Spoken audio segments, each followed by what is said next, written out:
Welcome to the 10-Minute Life Lesson Podcast. My name is Jay Cleveland Payne. I train people for improved personal and professional development, offering my assistance to those ready to develop their goals into tangible, focused, and achievable plans of action. And this podcast is one of the tools I use to accomplish my mission. Generally, when the timer hits 9 minutes and 59 seconds on this recording, you'll have a fully developed life lesson that you can take with you and begin to implement immediately. And if this week's lesson has a ring of familiar, then it's probably a reinforcement of a life change you've already started to implement. This podcast falls under the umbrella of my greater personal development efforts, all under the Your Better You brand.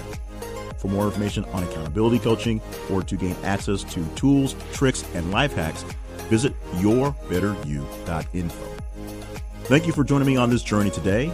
Now, here is this week's life lesson. Resolutions are a serious theme that I get into way too often because it's an easy theme, to be honest, but it's something that people always ask questions about. What should I put down for my New Year's resolutions? What should I be focusing on for the new year? What new things should I be doing now that another 365 or 366 in some cases has come in? And my main argument for New Year's resolutions, or technically against New Year's resolution, is it's a major time and a major event where everything is going on around everyone and everyone's trying to do the same thing, try to start fresh, and it turns into a glut of frustration with so many people trying their brand new things at the same time that, as we know, most New Year's resolutions are done within 6 weeks and then, of course, restarted next new year. So my suggestion for you is twofold. The first fold is anytime you feel a need to start up and do something new is your New Year's Day. It is the new year beginning for you to begin fresh and make the resolve or make the plan or put something in action to work towards that new thing. But what doing that does is it doesn't give you a real trigger to get started. New Year's Day, when everyone is rushing towards the end of an old year and refreshing towards the new, is a great start trigger to remind you that you need to be fresh. But I'd say there's a better day that comes every single year on the exact same day that is a better chance to know when to refresh. And that is your actual birthday, the date that you actually become a year older. Your real New Year's Day comes the day or a few minutes after of your birth. So with that in mind, I tell you to change your mindset on how you reflect on your New Year's resolutions, or whatever you want to call them. Change the nature of how you want to build up towards your gauging for how well you did in the last 365, 366. Don't put the measuring stick at the generic time everyone else is using at New Year's Day, January the 1st. Put it on your own special day, so it's your own special time for reflection. Now, obviously, you don't just stop and pause on your birthday, because it should be, although some people take large vacations and grand scale parties for the birthdays, it should be the day for celebration, a day for enjoying yourself and getting on to the next bout. But as you get closer and closer to that day, closer and closer to your birthday, you should be planning ahead for how you're going to measure how you've done so far. You can look back as far as you want to, the full year, a couple of months, whatever, but this is your time for a yearly reflection, and it belongs to you and just you. Everyone's going to ask you how you feel to be a year older anyway, so why not go through the actual motions of going through everything that needs to be fixed? If you're needing to get better for your health, whether it's getting in better shape, eating better, just having better habits, now's the time to reflect on how you want to be coming up the next birthday. If you need to get your finances in order, now's the time to know how you want to be till you get to your next birthday. If you need to do some long-term planning, maybe get a will, maybe focus on relationships, whatever it is, think about what you want to be a year from now or who you want to be a year from now and plan for that. And use your birth date as a better gauge instead of New Year's Day because, as we said, the gyms are always full the first month to 6 weeks in the beginning of the year as people are getting fresh, but there's less time and less push for people to get into the gym as a new member throughout the year. That's why there's so many scattered plans and scattered opportunities for people to join gyms at discounted prices a few months down the line and a few months before you get to the holiday season. This is one of the things that I practice intently and have been for quite some time, where every year is when I really look out for how I've done in the past and how I've done going forward. For my business stuff, I usually use the fiscal year, so that's a little different. But when I'm looking at myself personally, I look at the birthday and how things are going. In fact, every 5 years, I do a major lookout and try to come up with a large look back for 5 years and a looking forward. 5 years ago, this year I'm turning 45, and 5 years ago I wrote a memoir, a really not very good book, but looking back towards the 40 years prior and using that as a way to gauge how I've been so far. And because had gone through a couple of different very intense and very emotional things extremely recently since that period of time, I had a lot of things to look forward to reflect to going forward into however far I was going to go. And I had planned at that point to reevaluate it at 45, 5 years down the line, and write a new book with what happened between those 2 years and reflecting on some of the things from a different perspective, even though it was only 5 years down the line past from what was put in the last book. Time may not allow me to write that book, and I'm unfortunately sorry about that, but the thought process and all the work behind just preparing for the next year, and at this point preparing for the next 5 years, is still in place. Everything has always been there with regular checks just along the line and the yearly time to reflect and look back at what's going on. So that's how I have used that to practice my resolutions, if you will. I don't like resolutions. I don't like the word. I do like putting up new plans and getting new goals and actions and going from there. And if you're looking for help for that, I have a pretty detailed plan on how to set your goals and make sure you have the time available, which is the most important thing, for the right goals, or I should say goal, because you're actually working on one goal at a time per my plan. But I am very happy to just not do things when everyone is rushed in January. I already have my gym membership, so in January, I'm coming off my vacation time and getting back into the regular routine of not having all the vacation and the holiday stuff that's in the way and getting back into a regular routine as opposed to starting fresh and hurting myself because I hadn't done this in months or in some cases for some people, years. So what do you think about that plan?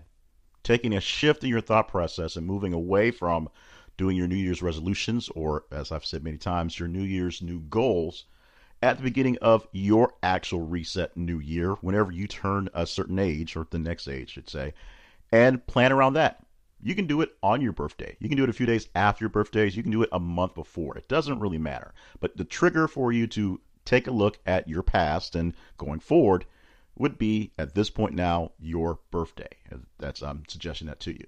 So when your birthday comes around, you know you're already reflective and things are going on. Now's the time to take a serious look at what's going forward and a really staunch and realistic look at what came past. Work these things out, see how things are going, and make a good plan of action to go from there.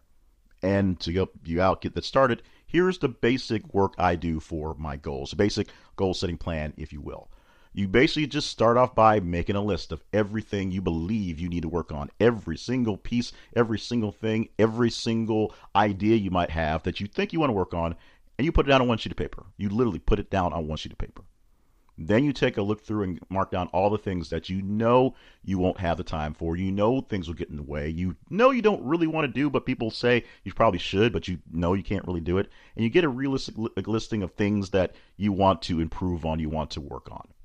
Next, you pull out your calendar and you mark out how much time everything you do takes and how many blocks of time everything you do takes. And you make sure you overcompensate for those things because I know you get a lot of stuff done in between times, but that time isn't necessarily there. And most of the time, those small intervals of time get ruined by interruptions that stretch into those times. Then you lay your calendar out. You look at the things that you want to accomplish, the things that are big on the line list, and you're supposed to actually put them sort of in order by which ones you really do the most. And look how much time you have for real and gauge how much time you can use that's on your calendar to do one specific task. And then just do that task. If you want deeper details on how this works, I can show you that one in a later episode, but that's how it goes. Use your birthday for your new trigger for when to review your life, when to review your resolutions, when to look back, when to look forward. And the quick way to get your goals set is make a full list of everything you'd like to do, will it down to things that you really think you can do, prioritize them by what you think is more important, and then compare what it takes to get those done time-wise, you believe, with your actual calendar and work on just one thing. Thank you for tuning into the podcast, and thank you for all the well wishes that have come with the transition we've had, or particularly I've had, to having to lean on this thing a little more because of leaning less on some other actual paying gigs. So if you're looking for helping me out a bit, or what's actually helping me help you out, feel free to reach out and see what we can do for you. Of course, if you enjoy the podcast, and I say podcast plural because along with 10-Minute Life Lesson, we have the even shorter condensed version of Steps to Your Better You. You can get that plus an article every week for personal development that will help you out, personal and professional development. You can use this for both ways.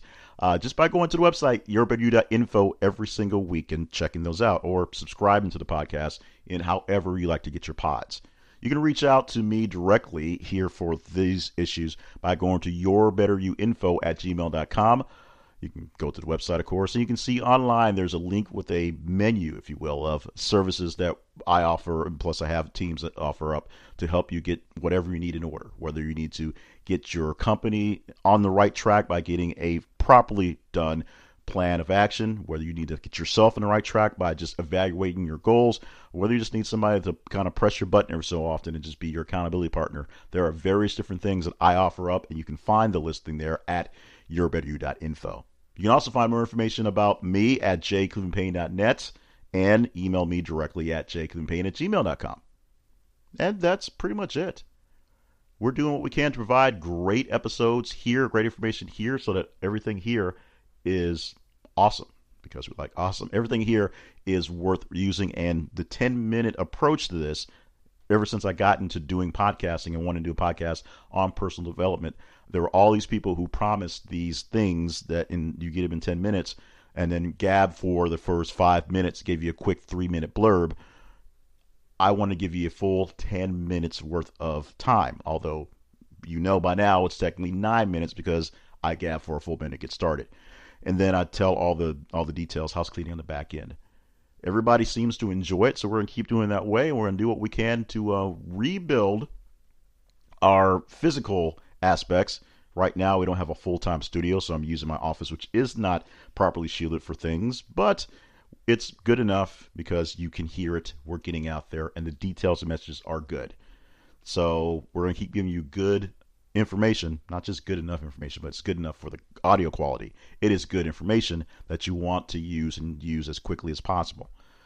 Thank you very much for being a part of the project. This project does not live without people to listen, people to take in information, people to use it and tell me what works and what sometimes does not work.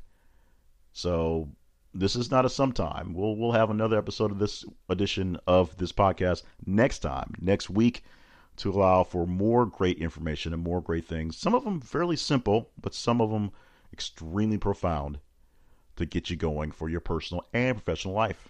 So more from the 10-Minute Life Lesson next week from yourbetteryou.info.